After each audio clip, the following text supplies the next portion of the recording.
बेटा जी जो reaction mechanism आपका स्टार्ट हो चुका है पिछले में, उसका अब थोड़ा सा और बेसिक इंट्रोडक्शन, जिसमें आज हम फिलहाल अभी बात कर रहे हैं आपके अटैकिंग रिएजेंट की। अटैकिंग रिएजेंट आपके पास 4 टाइप के होंगे: electrophiles, nucleophiles, ambiphiles and free radicals. Electrophile और न्यूक्लियोफाइल को थोड़ा सा आराम से, electrophile E positive, nucleophile N U negative. कृपया कवि की कल्पना ना करें कि इलेक्ट्रोफाइल, इलेक्ट्रो यानी कि नेगेटिव, फाइल यानी कि लविंग, जो नेगेटिव से प्यार करते हैं। नेगेटिव से प्यार कौन करेगा? जो पॉजिटिव होते। ऐसी कल्पना ना करें, आप थोड़ा सा लॉजिकली डेफिनेशन को समझने की कोशिश करें, ये कल्पना में ना जाए। इलेक्ट्रोफाइल ई पॉजिटिव हमेशा रिप्रेजेंट करोगे आप बेटा, और न्यूक्लियोफाइल रहेंगे एन यू नेगेटिव। तो आपके पास जो इलेक्ट्रोफाइल्स हैं, इलेक्ट्रोफाइल्स इलेक्ट्रॉन डेफिशिएंट है, पॉजिटिव तो डेफिशिएंट है, तो इनकी टेंडेंसी रिएक्शन के दौरान हमेशा इलेक्ट्रॉन लेने की होगी। वही न्यूक्लियोफाइल्स जो है वो आपके पास इलेक्ट्रॉन रिच है, नेगेटिव चार्ज है बेटा, तो इनकी टेंडेंसी रिएक्शन के दौरान इलेक्ट्रॉन हमेशा देने की रहेगी। They are donors where these are electron withdrawing groups. Electron withdrawing group है EWG ग्रुप, और इनको हम बार बार में EDG ग्रुप्स भी कई बार आप देखोगे।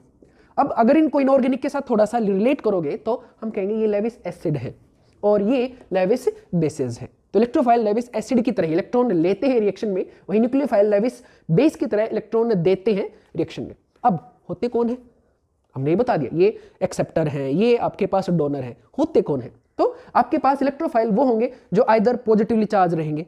तो पॉजिटिव चार्ज तो सारे मेटल्स हैं, नहीं जी, एस ब्लॉक वाले जो मेटल्स हैं, इवन एल्यूमिनियम +3 है, ये बेशक पॉजिटिव है लेकिन ये इलेक्ट्रॉन नहीं लेंगे। क्यों नहीं लेंगे? ग्रुप 1 और ग्रुप 2 के मेटल्स पॉजिटिव चार्ज होते हुए भी, बिकॉज उनका ऑक्टेट कंप्लीट है।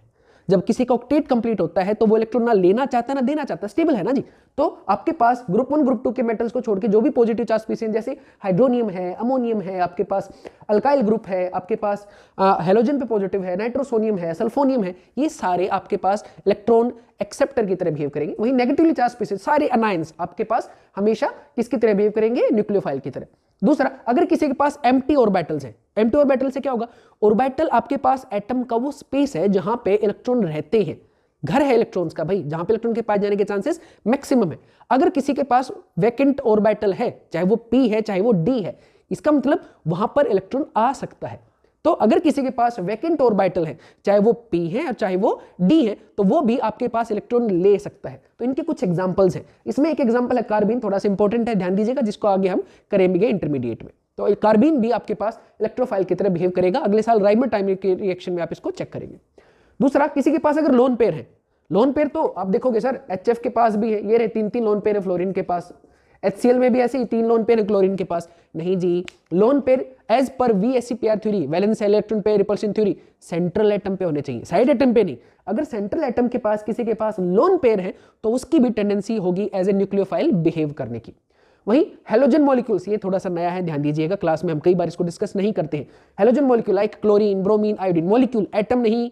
एटम तो भाई आपके पास न्यूक्लियोफाइल हो जाएगा, F negative, Cl negative, Br negative, ये इलेक्ट्रोफाइल हो जाएगा। मॉलिक्यूल, मॉलिक्यूल भी हमेशा बिहेव करेंगे क्योंकि इनके इलेक्ट्रॉन खींचने की टेंडेंसी है, तो ये भी आपके पास बिहेव करेंगे हमेशा किसकी तरह? इलेक्ट्रोफाइल की तरह। क्यों खींचने की टेंडेंसी है? मान लो आपके पास कहीं पे Cl2 मॉलिक्यूल है बेटा, उसके पड़ोस में आ गई कार्बन की चेन, तो आपके पास कार्बन की चेन के साथ कुछ भी जुड़ा हुआ है इस टाइप से, मान लो रैंडम चेन है कोई भी, तो क्लोरीन ज्यादा इलेक्ट्रोनेगेटिव होने की वजह से हमेशा क्या रखेगा? इसके इलेक्ट्रॉन को अपनी तरफ खींचने की टेंडेंसी रखेगा, ज्यादा इलेक्ट्रोनेगेटिव है ना जी, तो इसकी वजह से, इसके इलेक्ट्रॉन खींचने की टेंडेंसी की वजह से ये बेटा जी बिहेव करेगा किसकी तरह? इलेक्ट्रोफाइल की तरह, मोलिकुलर फॉर्म में। ठीक है, उसके अलावा कोई भी न्यूट्रल मॉलिक्यूल है जिसमें कई सारे एटम्स हैं, लाइक जैसे CO2 में 3 एटम है, CCl4 में 4 है, SO3 में आपके पास 3 है, ऐसा कोई मॉलिक्यूल है आपके पास जिसमें कई सारे एटम हैं, साइड एटम 2 से ज्यादा है, ये ध्यान देना है, कई सारे हैं लेकिन 2 से मिनिमम ज्यादा होने चाहिए, और जो साइड एटम है उसकी इलेक्ट्रोनेगेटिविटी सेंट्रल एटम से ज्यादा है। Electronegativity En is electronegativity of B, जो साइड एटम है वो सेंट्रल एटम से हमेशा इसकी ज्यादा है। जैसे CO2 में सेंट्रल एटम कम इलेक्ट्रोनेगेटिव है O साइड एटम से, CCl4 में सेंट्रल एटम कार्बन है, कम इलेक्ट्रोनेगेटिव किससे? Cl से।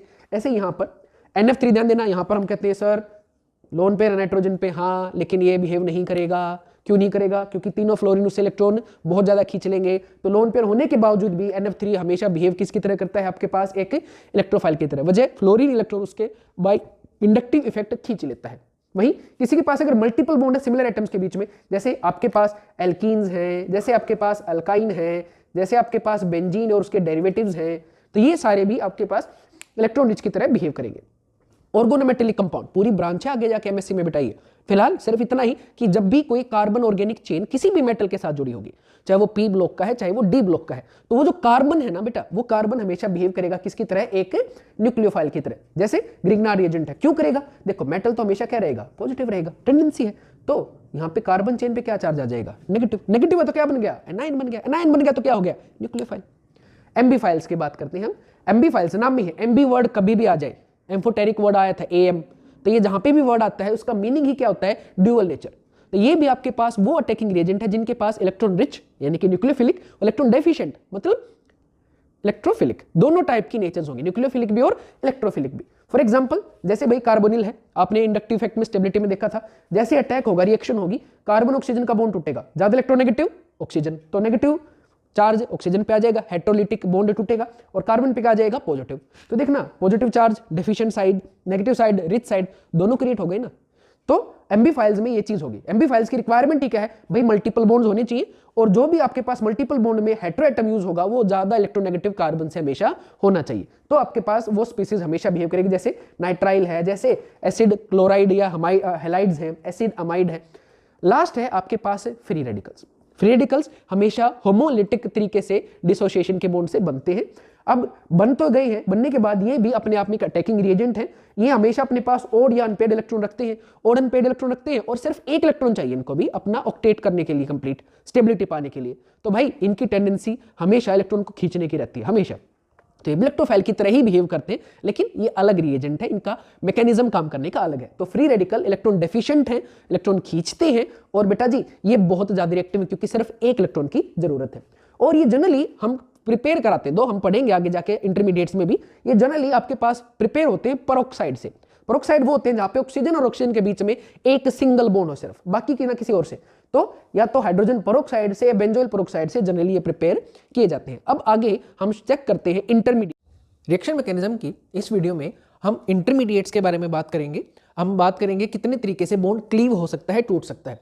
तो रिएक्शन मैकेनिज्म में बॉन्ड आपके पास दो तरीके से टूटेगा, एक होमोलाइसिस और दूसरा हेट्रोलाइसिस। होमोलाइसिस में आपके पास क्या बनता है, बॉन्ड आपके पास जो हमेशा एक बॉन्ड दो इलेक्ट्रॉन होते ही हैं, तो बॉन्ड इक्वली टूट जाता है, जिन जिन के बीच में है वो सभी अपना एक एक इलेक्ट्रॉन लेके बाहर निकल जाते हैं। तो इस टाइप से जब बॉन्ड टूटता है तो उसको हम बोलते हैं होमोलाइसिस।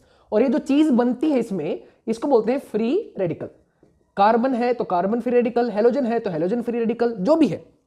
अब फिलहाल हम ऑर्गेनिक की बात करें तो ये जो आपके पास फ्री रेडिकल है ये sp2 हाइब्रिडाइज होगा। कैसे, जैसे आपको सिखाया गया है, 3 बॉन्ड है और एक अनपेड इलेक्ट्रॉन। अगर पेयर होता तो हम इसको भी काउंट करते और स्टेरिक नंबर 4 हो जाता, लेकिन 3 है तो आपके पास स्टेरिक नंबर इसका 3 ही रहेगा। ये हाईली अनस्टेबल है, इसके पास 1 2 3 पेयर यानी कि 6 इलेक्ट्रॉन प्लस 1 7 इलेक्ट्रॉन है, और ये न्यूट्रल है। 7 इलेक्ट्रॉन की वजह से इलेक्ट्रॉन की कमी है तो ये आपके पास हाईली अनस्टेबल रहेगा और हमेशा इलेक्ट्रॉन लेने की टेंडेंसी रखेगा, दैट इज हमेशा इलेक्ट्रोफाइल की तरह ये बिहेव करेगा। बनता किस किस कंडीशन में है, यहां से अब रियल आपके पास काम की बात शुरू हुई है। ये बनता है हेल्पर की मौजूद से, हेल्पर विदाउट ई। हेल्पर में क्या है, heat, electricity, light sunlight, peroxide and radical. Radical generate कौन कराता है, तो रेडिकल जनरेट कराती हीट, टेम्परेचर 500 डिग्री सेंटीग्रेड और हायर होना चाहिए, इलेक्ट्रिसिटी दैट इज करंट, आपके पास इलेक्ट्रोलाइसिस होना चाहिए, लाइट सनलाइट की मदद से, फोटोलाइसिस की मदद से, पेरोक्साइड। भाई आपके पास कल भी बात हुई थी पिछली वीडियो में, आपके पास पेरोक्साइड्स क्या है बेटा, आपके पास हाइड्रोजन पेरोक्साइड, बेंजोइल पेरोक्साइड, और रेडिकल्स जो पहले से अगर बने हुए हो, तो ये सारी चीजें रेडिकल जनरेट कराती हैं। अगर ये कहीं पे भी किसी रिएक्शन में दिख जाए तो दिमाग में घंटी बजा लेना कि भाई इसमें आपके पास रेडिकल बन सकता है। होमोलाइसिस आपके पास नॉन पोलर सॉल्वेंट की प्रेजेंस में भी होता है। नॉन पोलर सॉल्वेंट मींस जिनके अंदर पोलैरिटी ना हो, जिनका नेट डायपोल मोमेंट हमेशा 0 हो, जैसे CCl4, benzene, CS2, carbon disulphide etcetera. Vapour phase reaction अगर कोई भी है, वेपर फेज में अगर कोई भी रिएक्शन कराई जा रही है, वेपर तो सर वाटर है, नहीं बेटा, वेपर फेज रिएक्शनों में भी रेडिकल जनरेट होता है। यहां पर जनरली हम कंफ्यूज होते हैं कि वेपर मींस वाटर, वाटर है तो पोलर है, पोलर है तो हेट्रोलाइसिस कराना चाहिए, नहीं भाई, वेपर फेज रिएक्शन भी आपके पास होमोलाइसिस को ही प्रेफर करती हैं। ऑल्सो इनको नॉन आयनिक क्लीवेज बोला जाएगा। नॉन आयनिक इसलिए क्योंकि इसके अंदर न्यूट्रल इंटरमीडिएट बन रही हैं, तो न्यूट्रल इंटरमीडिएट बनने की वजह से इस टाइप की जो बॉन्ड डिसोसिएशन है, this is non ionic dissociation. रही बात स्टेबिलिटी ऑर्डर की, तो भाई आपको पता ही है, ये आपके पास कार्बन कितने कार्बन से जुड़ा है, 3 कार्बन से जुड़ने वाला कार्बन टर्शियरी कार्बन, 2 से जुड़ने वाला सेकेंडरी, एक तो हाइड्रोजन है, 1 कार्बन से जुड़ने वाला प्राइमरी कार्बन, और जो किसी से ना जुड़ा हो दैट इज मिथाइल कार्बन। तो तो ये आपके पास टाइप ऑफ कार्बन है। अब पहले आपको हो ही गया है, यहाँ पे 3-3 कार्बन है और सारे कार्बन की चेन कैसे होती है, प्लस आई। तो 3 डोनर ग्रुप, अच्छे खासे इलेक्ट्रॉन आ जाएंगे, ये बेचारा इलेक्ट्रोफाइल है ही, डेफिशिएंट है ही। यहाँ पे 1 donor group, 2 donor group sorry, तो यहाँ पे थोड़े से इलेक्ट्रॉन पिछले के कंपैरिजन में कम आएंगे। यहाँ पे सिर्फ 1 डोनर ग्रुप, अब तो और भी कम आएंगे, यहाँ तो डोनर ही नहीं है।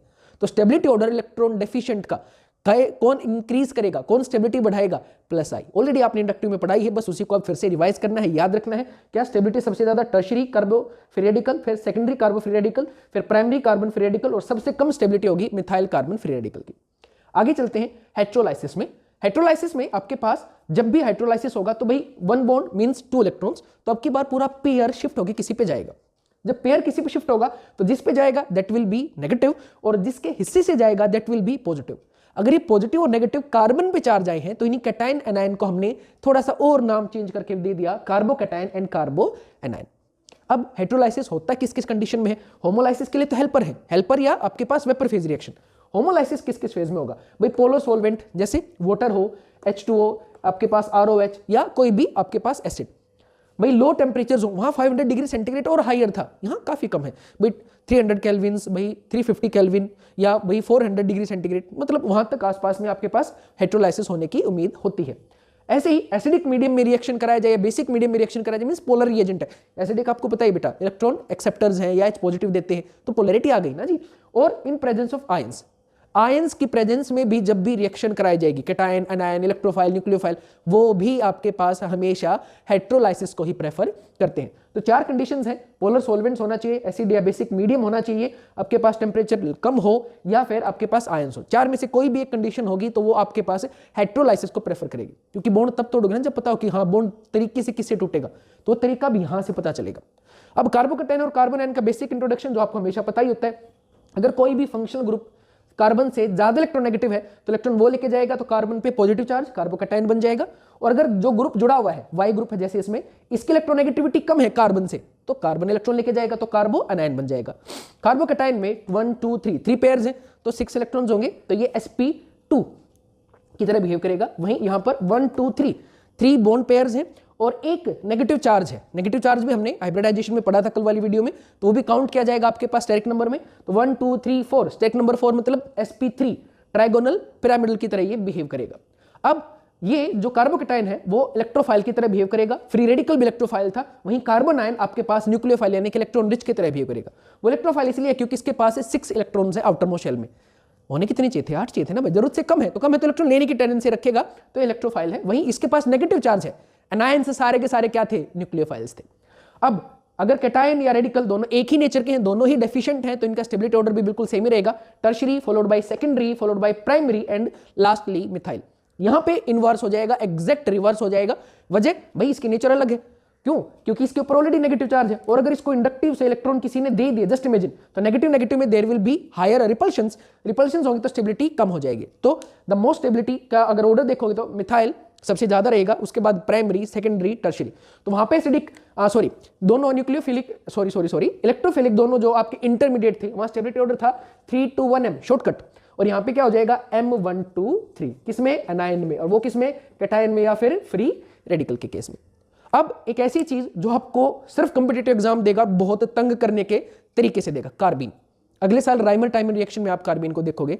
एक दो और छोटे छोटे मैकेनिज्म, हायरिंग एक्सपेंशन वगैरह आती हैं, तो जेई मेंस के या निट के अच्छे क्वालिटी के क्वेश्चंस या एडवांस में ऐसी चीजें बहुत बार आती हैं। कार्बीन क्या है? ये भी एक इंटरमीडिएट है। कब बनता है? जब किसी एक ही कार्बन से आप इलेक्ट्रोफाइल, उसके बाद न्यूक्लियोफाइल, दोनों ही चीजें बाहर निकाल दो, एलिमिनेट कर दो, तो जो चीज बन के आती है ना जी, वो बनती है बेटा जी आपके पास कार्बीन। दूसरा, कार्बीन भी आपके पास न्यूट्रल ही है, जैसे फ्री रेडिकल था, और ये भी हाईली रिएक्टिव है। क्यों? क्योंकि इसके पास भी 6 इलेक्ट्रॉन है। 6 कैसे हैं? चलो देखो, अभी देखते हैं प्रिपरेशन में। बनती किसकी चीज से है भाई? ये बनती फोटोलाइसिस से है। कार्बीन आपके पास फोटोलाइसिस यानी कि सनलाइट में रख दो या अच्छी खासी हीट कर दो, वही फ्री रेडिकल वाली कंडीशन है। बस यहाँ पे 1 रेडिकल है, यहाँ पे 2 रेडिकल है, चीज वही है बेटा। तो या तो डाई एजोमिथेन या कीटीन, किसी के भी आप फोटोलाइसिस कराओ तो आपके पास बनेगी क्या? हाँ जी, कार्बीन। क्या है? 2 बॉन्ड पेयर, ये रे, और 2 अनपेयर्ड इलेक्ट्रॉन है। 2 क्या है बेटा? Unpaired electron. अब कार्बन आपके पास इन 2 अनपेयर्ड इलेक्ट्रॉनों को 2 तरीके से अपने अंदर अरेंज कराता है। वो 2 तरीकों के हिसाब से कार्बीन की 2 टाइप हो जाती है। दो तरीके कैसे? अब बेटा कार्बन के अगर देखो तो उसके पास टोटल 4 ऑर्बिटल हैं जिसके अंदर वो बॉन्ड बनाएगा, टेट्राहेड्रल फॉर्म में है, ठीक है जी। तो 2 ऑर्बिटल तो बॉन्ड बनाने में चले गए, सिग्मा बॉन्ड बनाने में, अब बच गए 2। अब इसके पास अनपेड इलेक्ट्रॉन कितने हैं? 2 ऑप्शन है, या तो दोनों को ही एक ऑर्बिटल में एक इलेक्ट्रॉन दे दे, क्योंकि 2 अनपेड इलेक्ट्रॉन, 2 रेडिकल है बेटा इसके पास, या फिर दोनों इलेक्ट्रॉन एक में ही दे दे। जब दोनों इलेक्ट्रॉन एक में ही आ जाएंगे तो उसको कहेंगे सिंगलेट कार्बिन, और जब दोनों इलेक्ट्रॉन एक एक अलग अलग ऑर्बिटल में आएंगे तो उसको कहेंगे ट्रिपलेट कार्बिन। हैं दोनों ही इंटरमीडिएट, दोनों ही हाईली रिएक्टिव, बहुत ज्यादा। अब यहां पे 2 बॉन्ड पेयर हैं जैसे हर एक में होते ही हैं, और दोनों अनपेयर्ड इलेक्ट्रॉन एक ही ऑर्बिटल में है। ये दोनों आपके पास sp2, और ये एक में ही आने की वजह से कुछ कुछ बिहेव करेगा किसकी तरह? लोन पेयर की तरह। तो इसका स्टेरिक नंबर हो जाएगा 1, 2 एंड 3, तो हाइब्रिडाइजेशन हो जाएगी इसकी sp2। वही इसके हाइब्रिडाइजेशन चेक करो, 1, 2 हमने अनपेड इलेक्ट्रॉन को काउंट किया था कि स्टेरिक नंबर में? कल वाली एक बार वीडियो को ध्यान से देखना, हाइब्रिडाइजेशन में नहीं था। सिग्मा बॉन्ड थे, आपके पास नेगेटिव चार्ज था, लोन पेयर थे। ये तो अलग अलग है बेटा। यहाँ पे स्टूडेंट कहता क्यों सर 2 इलेक्ट्रॉन है ना? ये नहीं बेटा, दोनों अलग अलग ऑर्बिटल में है, तो अनपेड इलेक्ट्रॉन डाई रेडिकल की तरह बिहेव कर रहा है, तो भाई ये दोनों काउंट नहीं होंगे। तो 1 और 2 सिग्मा है तो sp हाइब्रिडाइजेशन की तरह ये बिहेव करेगा। एग्जैक्ट नहीं कह सकते कि एग्जैक्ट sp2 है, ठीक है जी, एग्जैक्ट sp है, ये बिहेव वैसा वैसा सा करेगा। अब आपके पास इसमें जो ये एक ऑर्बिटल के अंदर है ये नॉन बॉन्डिंग है भाई। अब एक बार थोड़ा सा MOT को याद करो, थोड़ा सा, ज्यादा नहीं। वहां पे 2 टाइप के मोलिकुलर ऑर्बिटल थे, कौन कौन से? एक बॉन्डिंग मोलिकुलर ऑर्बिटल, दूसरे नॉन बॉन्डिंग। बॉन्डिंग के अंदर इलेक्ट्रॉन आते थे तो स्टेबिलिटी बढ़ती थी, नॉन बॉन्डिंग में स्टेबिलिटी घटती थी। तो जब पता किया गया तो ये जो पेयर्ड इलेक्ट्रॉन जाता है ये नॉन बॉन्डिंग में जाता है। नॉन बॉन्डिंग में जाएगा तो भाई इसमें रिपल्सिव फोर्सेस ज्यादा होंगे, और ये आपके पास जो इलेक्ट्रॉन जाता है एक MTP ऑर्बिटल में जाता है जबकि एक नॉन बॉन्डिंग में जाता है। तो एक तो नॉन बॉन्डिंग में 2 इलेक्ट्रॉन जा रहे हैं, यहाँ पे ये फैक्ट है बेटा, याद रखना पड़ेगा, सॉरी। तो इसमें दोनों इलेक्ट्रॉन आपके पास नॉन बॉन्डिंग में जा रहे हैं, इसमें एक नॉन बॉन्डिंग में और एक MTP में। टोटल 4 ऑर्बिटल है, 3 आपके पास हाइब्रिडाइजेशन में जाते हैं और एक आपके पास हाइब्रिडाइजेशन में नहीं जाता। जो नहीं जाता वो MTP पड़ा रहता है।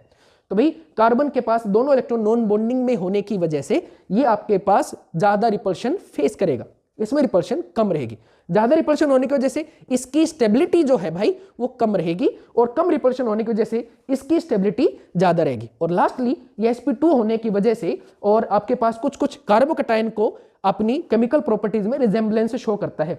वहीं आपकी जो ट्रिपलेट कार्बिन है जो आपके पास कम रिपल्सिव फोर्सेस है, ज्यादा स्टेबल है, वो आपके पास कुछ कुछ कार्बन फ्री रेडिकल की तरह बिहेव करेगी। अब बिल्कुल इसकी ही काउंटर पार्ट है नाइट्रीन, बिल्कुल सेम। अब थोड़ा सा नाइट्रीन की बात करते हैं।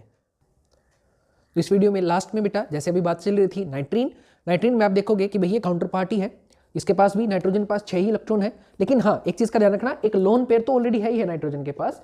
लोन पेयर को अलग से दिखाने के लिए हर बार ऐसे आपके पास एक शेप बना के उसके अंदर 2 डॉट लगाए बेटा, ताकि लोन पेयर और आपके पास जो इसके अनपेड इलेक्ट्रॉन हो वो अलग से आपको कंफ्यूज ना करें। बनता कैसे है? या तो हाइड्रोजोइक एसिड, काफी जगह देखोगे HN3, NH3 नहीं भाई वो तो अमोनिया है, HN3 ये आपके पास ऑर्गेनिक अजाइड, इसको अजाइड भी बोल देते हैं बेटा। अगर इसके साथ H लग जाएगा तो एसिड बन जाएगा, और अगर इसके साथ अगर कार्बन की चेन जुड़ जाएगी तो ये आपके पास ऑर्गेनिक अजाइड बन जाएगा। इनका वैसे ही बिल्कुल जैसे कार्बिन में आपने फोटोलाइसिस कराया था, ऐसे ही इस केस में भी आप इसका फोटोलाइसिस कराओ या स्ट्रॉन्ग हीटिंग कराओ तो आपके पास नाइट्रीन बन जाएंगी, जिसमें एक बॉन्ड आपके पास हाइड्रोजन या किसी चीज के साथ जुड़ा होगा। जरूरी नहीं है सिर्फ कार्बन के साथ ही हो, हाइड्रोजन के साथ ही हो भाई। RC डबल बॉन्ड ग्रुप, इसको ध्यान दे लो, बहुत काम आएगा। असाइल ग्रुप है भाई, अल्काइल ग्रुप है या फिनाइल ग्रुप है, बेंजीन है, किसी के साथ भी अगर नाइट्रोजन डाई रेडिकल की फॉर्म में 2 रेडिकल 2 अनपेयर्ड इलेक्ट्रॉन और एक लोन पेयर की फॉर्म में अगर जुड़ जाता है तो उसी को क्या बोलते हैं? एक बहुत रिएक्टिव इंटरमीडिएट जो आपके पास नाइट्रीन कहलाएगा। ये भी 6 इलेक्ट्रॉन रखता है। कैसे देखना, एक बॉन्ड, एक लोन पेयर 4 और 1 + 1 6, तो टोटल इसके पास भी 6 इलेक्ट्रॉन है। एक इसके पास भी आपके पास खाली पड़ा रहेगा ऑर्बिटल, तो ये भी बिल्कुल बिहेव करेगा आपके पास, सॉरी 2 ऑर्बिटल खाली पड़े रहेंगे, ये भी आपके पास एग्जैक्ट बिहेव करेगा कार्बिन की तरह, एक इलेक्ट्रोफाइल बन जाएगा। अब एग्जैक्टली सेम इसकी भी आपके पास 2 टाइप रहेंगी, सिंगलेट और ट्रिपलेट। सिंगलेट में आपके पास दोनों जो इलेक्ट्रॉन है वो एक ही ऑर्बिटल में आ जाएंगे, वहीं ये लोन पेयर तो अलग से दिखाई रखा है बेटा सब में। ट्रिपलेट में दोनों अलग अलग ऑर्बिटल में आएंगे। सेम सिंगलेट आपके पास कम स्टेबल रहेगी क्योंकि ये नॉन बॉन्डिंग मॉलिक्यूलर ऑर्बिटल है, और ट्रिपलेट आपके पास ज्यादा स्टेबल रहेगी क्योंकि दोनों में रिपल्शन अलग अलग ऑर्बिटल में होने की वजह से काफी कम रहेंगे। लास्ट रिएक्टिव इंटरमीडिएट बेंजाइन है। बेंजीन का ही थोड़ा सा इंप्रोवाइज्ड वर्जन है। कैसे बनता है उसके हमें ज्यादा फिलहाल जरूरत नहीं है। तो बेंजाइन में आपके पास एक ट्रिपल बॉन्ड रहेगा 2 डबल बॉन्ड्स के अलावा।